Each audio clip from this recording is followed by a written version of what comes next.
Okay, so this is part 3. Let's go, baby. So I wanted to show how I built the store, how I built the shop now. Let me just find it again. I was offline for a second. Come on, come on, come on. Right. So now you should be seeing this. So yeah, well, basically, obviously you have to take care of all the configuration and the backscenes, and then of course the design and the product itself. Let me just go through the configuration quickly. So I connected the domain that was from GoDaddy. I like to use GoDaddy for some reason because it just works. I guess I get used to it, and there was a good overview there. So let me see if there's anything that is a little different and relevant here. So there are things to pay attention to in the Shopify backend. And for some reason now my internet is not loading properly, or the dashboard is not loading. Let's see. Okay, there you go. So this is basically pre-filled information. We don't have to take a look at that. Maybe check out that could be interesting or more interesting. On the contact method, you should generally use this email. Phone number is I don't know. It's just not up to what people expect here in Germany, at least in the German market. Maybe elsewhere in Brazil, I think it's much more common to offer your phone number, and then you have to require first and last name because of logistics. So sometimes DHL or something, they're not gonna hand over the package if they don't have first and last name of the person. Company name is generally relevant. Address line too, also relevant. Shipping address, phone number. That depends. It can be required because sometimes customers need updates on the phone from the logistics, but it's generally okay, fine not to, because there are some data privacy issues here that can be a little touchy in Germany, which is ridiculous, but well, it's the way it is. Marketing options, email marketing is obviously still popular. Tipping, this can work, like you can get some tips, but that depends on the niche and the store. Like high level products such as like 5,000 euro chairs, you don't need to add tipping options. It just feels cheap. But depending on the product, it may make sense. I think here in Colibri, it actually could make sense. Now that I think about it, I might try it out in the future, but it's always like 50-50. But then the rest is just, like automatic settings. Don't have to play around with it right now. Then we go to customer accounts. Also, there's no need to mess with that right now. Then, of course, you have to generate the shipping options and delivery options. So rates, where you want to send it to. And then I have it in Germany and the European Union. Free in Germany and costs like $3 in Europe. That's it. I don't need more in this case, but depending on your case, it might be necessary to add additional options. And then we go to taxes and duty. I think I still have to, no, actually, it's not collecting sales tax. I still have to set that up. I forgot, I believe. See, how many things you have to do, I totally forgot. So I have to add the VAT here. Locations, so I have to mess around with that. Apps, I barely use any apps. I only use, look at this. I only have GDPR cookie consent, review app, which is free, I believe, the audience reviews, and then SEO and schema app to increase the rich results in Google. I like to do that. It does make a difference, but that's it. Like the rest is pre-installed or Shopify apps, which you can remove or shouldn't remove. So domains, as I mentioned, I connected it to my GoDaddy domain, customer events. I'm not running meta ads, so I don't have to mess around with most pixels. I did connect analytics, Google Analytics, Search Console, and Google Merchant Center, because I'm running, no, actually I'm not running Google Ads, but I want to in the future. So everything, as you can see, the Google Merchant account is suspended because of something that I don't know why. I have to look into that. As I said, I'm not running ads at the moment, as you can see here as well. So that depends on your plan, what you want to do. For now, I want to leverage SEO and connections and referrals. So notifications, I don't think it had to change anything here except for authenticating the domain. That's very important. Otherwise, the address is going to be shown in a very strange way, and it's going to feel scammy, to send emails. Then meta fields, I use lots of meta fields. Meta fields are good for to customize information on the product page, especially. But I think in this case, because I only have one product for now, I didn't even mess around with meta fields, but I'm gonna do that when I add another product. Languages, I also didn't have to change anything here. Customer privacy, this is where the cookie banner comes in, and the legal data, which is like the privacy policy and the terms of service, etc. And for those, I use a service, I pay a service, which is called IT Rechtkanzlei. So you get the legal text that are personalized to your business, fit to your business, and then you can insert them here in Shopify. That's it. And then you have to. I didn't have to do anything here on the left side except for products for now at this moment, because obviously that's where I created the product, and I'm going to show you how. So you have a simple formatting with bullet points, which are very useful. The images, I compress all the images in the proper way to have them load faster, to have them optimized for the shop, and also I have to add alt tags if I haven't already. I think I forgot as well. No, I do have alt tags to the images to increase your SEO presence. Then I decided to create sets, like 1 set, 3, 5, and 10. Wow, it's raining like crazy right now. Oh, it's so nice. I love it. And then you create them as variants, right? As a little 3 sets and 5 Ps, etc. And then you just make a little offer the more people buy. And as you can see, I did not use meta fields indeed, but I'm gonna in the future. And then you have category meta fields, which are not necessary at the moment. This was all. Actually, I can add the cart size as well here, but I'm gonna do that later. Don't need it right now. But yeah, basically that's it. And I didn't even create collections because it's just one product for now, as you can see. So there's just this product as a collection, basically. So no tags either. And once I start adding other products, then I'm going to be adding tags and categorizing them to make them appear in the right places.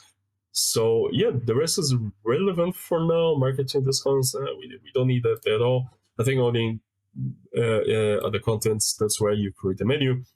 It's very simple. In my case, just a product page and the footer menu, where you have the product page, where you have an FAQ and help center, and then you have the legal pages. And I'm leveraging the power of blogs here for SEO, which works well with this product I hear, and I have researched a lot. So yeah, that's it. And then you get the blog posts, which you can see I created a couple already. They are keyword optimized, so I did a lot of SEO research, but I'm gonna show that separately as well. And then yeah, the rest is irrelevant, and now we can get into the design, I believe. So yeah, as I mentioned before, as a mold, right, as a foundation, I used our custom theme that we've developed for another client project, and I started messing around with it. And yeah, so let's just go through the homepage like that. And then, as I told you, also the product page is almost the same as the homepage, except for the buy box. So I did the brights, what's it called? Bright drinks approach that I had already explained before. So I would say the what's interesting here. So some elements to pay attention to. So the hero element, I like to use videos because they're just more impactful. In this case, I generated this very short and very, but also very nice looking video, which goes well with the nature of the product, which is a 3D card, right? And so it shows you the card from different angles, basically.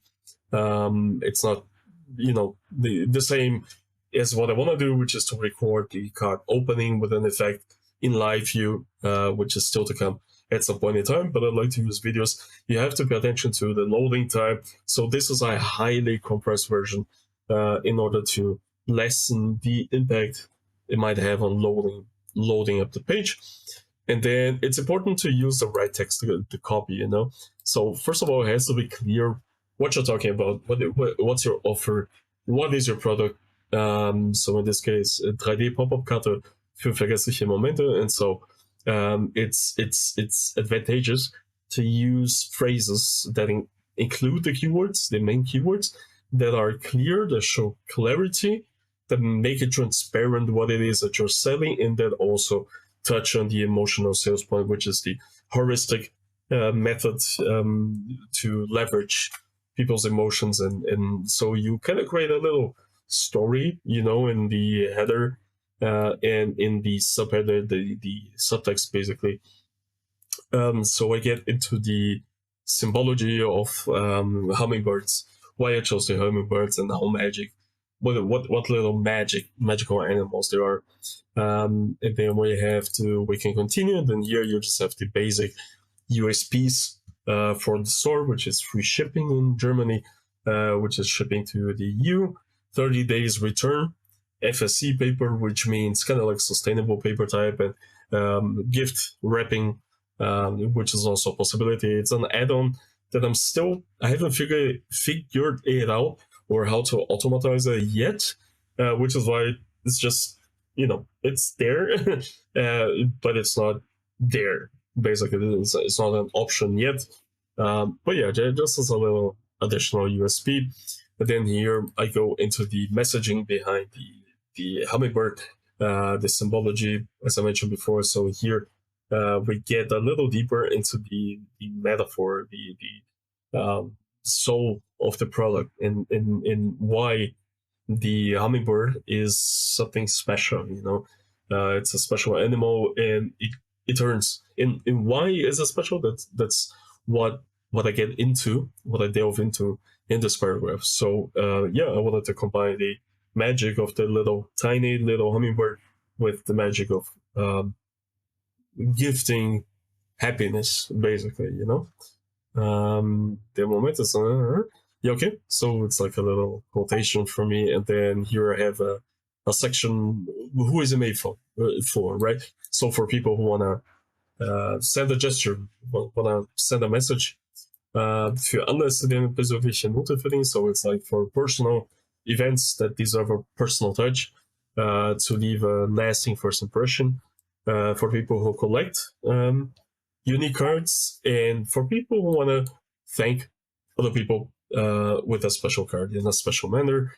And then again, you have the product images, and then I just have a little bit about me here because, as I said, it's my little tiny initiative. So I wanted to put a face to the name and just explain why I'm doing this little additional hobby project. Yeah, then you get the FAQs. These are all keyword optimized, by the way, and I also thought about the relevance to the product. So it's constructed to appeal to SEO, and it's constructed to generate further trust in the store, in the product, in the niche. And yep, and then you have the footer, which is very simple. Once again, I like to use a help and contact page. So you have the information for payment types and for the shipping, contact form, and once again you have the FAQs. And then let's go to the product page. There you go. As you can see, the name in the menu is also keyword optimized. So the name of the product, which is this with the brand prefix before, it's also keyword optimized for SEO. Right, and then we get to the most important part of the entire store, which is the buy box with the products, right? So you get the keyword optimized title, you get information about shipping and that it's ready to ship, text information, which is a legal requirement in the EU, as far as I know. Might not be an obligation somewhere else, but in the entire European Union, you always have to sell prices including tax, or you always have to set prices including tax. And then I have USPs of the product, not the store, not the shop, but of the product itself. there's like a 3-dimensional experience, and that it's a memory, or it's not gonna be forgotten. Sustainable design for different uses, and including the textured envelope, which is also very beautiful, right? It's like a complementation. Then I have a little description, like a short description, explaining, okay, when you open it, it showcases an artistic hummingbird for the reasons that I mentioned, that I explained before. Then here you get 4, 5, 6, 7 product images. I recommend 5 to 7. In some of those images, as I showed you before, contain additional information which enrich the product presentation, such as the measures, and such as the dimensions, and the angle, and how it looks like open, right? Then you have the most common, the most used payment methods here in Germany, at least. So this is market dependent. Then you have the full description here. That's the one from the backend with the bullet points.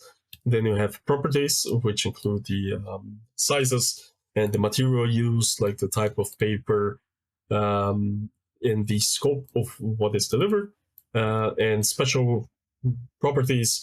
For example, that in this case it's stable enough to open and close several times without breaking it. And then I have additional information on the shipping again. Free shipping in Germany, $2.95 in the EU, and generally you can return the item within 30 days. But I hope people don't do that, because there will be a loss. But it's just there to add to the trust and say, hey, I have a fucking good product, so I'm not worried about having to return it. And also, it's a low price product. It's a cheap product. Like, it's not cheap, but it's a very affordable product. And so it's one of those things that people, if they don't like it, which is not going to be the case, because this is truly a very, very nice product, then they're not going to return it because it's too much of a hassle. So not worried here. It's just to add and enhance the trust. And then everything else is the homepage, follows from the homepage, so exactly the same. And then you have a review section with some images, which is very cool. And as you can see, they refer to other models, which I don't have yet, but they're gonna be on the shop soon. And I didn't find a review with the image of this product. So the idea is kind of like, hey, I'm gonna have several hummingbird themed merchandise, especially cards for the beginning, and this is what I'm already offering here. Those are 2 models that are gonna come on the site very soon, and so the reviews are already there, which is cool. And that's basically it. And then let's check the checkout, basically. So here I optimized a little bit of it in terms of sales psychology, but not too much. I didn't go overboard.